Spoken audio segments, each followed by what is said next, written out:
Атаулы әлеуметтік көмек көрсету критерийі ең төменгі күнкөріс деңгейінен 50%-тен 70%-ке дейін арттырылады. Сөйтіп 14.849 теңгеден 20.789 теңгеге дейін өседі. Осыған дейінгі жүйе бойынша жиынтық табысқа жалақы, үй шаруашылығынан түсетін табыс, 4 және одан көп бала үшін берілетін жәрдемақы, күміс алқа және алтын алқа төс белгілерімен марапатталған көп балалы аналарға берілетін мемлекеттік жәрдемақылар, бала мүгедектігі үшін берілетін жәрдемақы, шәкіртақы және басқалары есептелетін.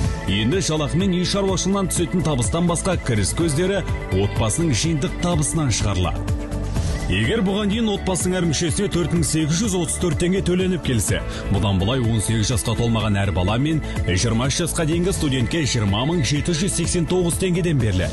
Мысалы, еңбек табысы жоқ 4 балалана бұрын 10.504 теңге арнайы мемлекеттік жәрдемақы мен отбасына берілетін 63.740 теңге атаулы әлеуметтік көмекті қосқанда, барлығы 74.244 теңге алып келген болса, енді 10.504 теңге арнайы мемлекеттік жәрдемақы мен отбасына берілетін 303.945 теңге атаулы әлеуметтік көмекті қосқанда, барлығы 314.449 теңге алатын болады.